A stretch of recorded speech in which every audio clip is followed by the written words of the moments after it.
So my first order, first of a few, of ISOM number 2 just came in, and I'm really pleased with the way that it looks. I really think that the bookmark is a nice addition to include with the comics.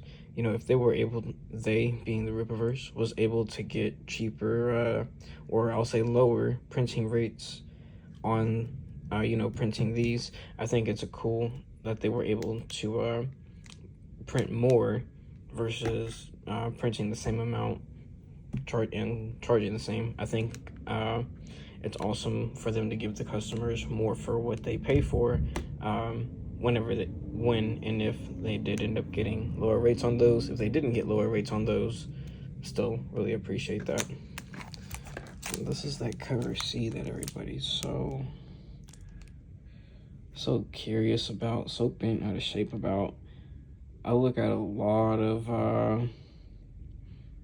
the conversations going on around ISOM number 2 and everything, and early reviews and whatnot. A lot of the speculation around whether cover C was going to be worth it. Some people not even willing to give the cover a chance simply because of the price point. But man, let's pop this thing out the sleeve real quick. Just kind of get it started, because I am filming this with my hand. But the only reason that I'm even comfortable opening this cover C is because of how high quality it is. I'm very not worried that I'm going to damage it. Here it is out of that plastic.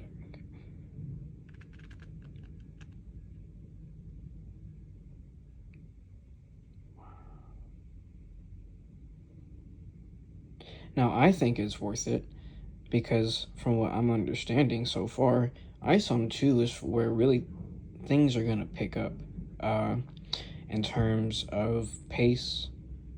I think it's, ISOM number 1 was a great launching point for the Rippaverse, but ISOM 2, I see it as a great launching point for ISOM.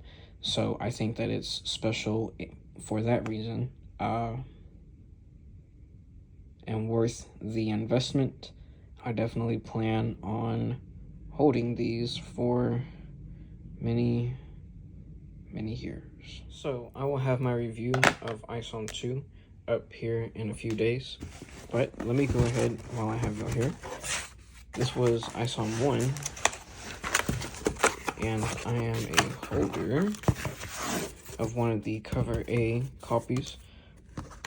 I do not have it signed, but it is unopened. I do have one of the misprint cover C's as well.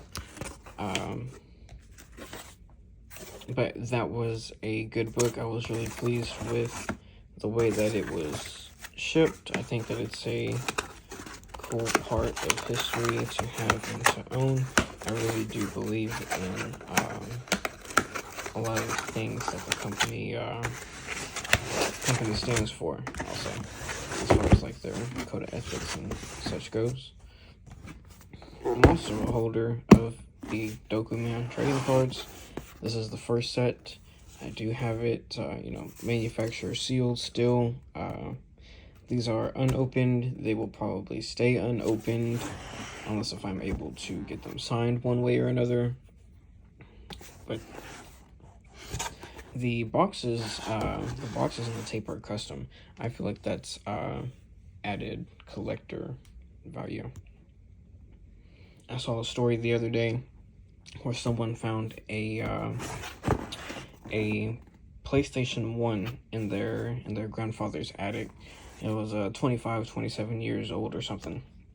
Still had the PlayStation manufacturer seals and everything on it, and it was worth a very pretty penny. So I plan on doing the same with the second set of cards that comes out with the Yaira 1. I'm assuming it'll be a pre-order campaign.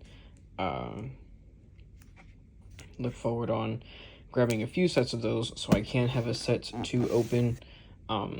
I did go ahead and order 5 more comics, so I do have a cover D on the way, and then I have an additional all 4 covers, that box will stay unopened, sealed by the manufacturer, unless if it arrives in the same kind of box that these arrived in, because these didn't have any of the logos or anything like that on them.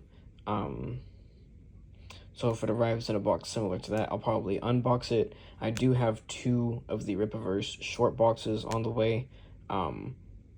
One to collect, one to use, and I'll probably, the one that I use will be the one that I use to host all of those, should they arrive in a box similar to this last one.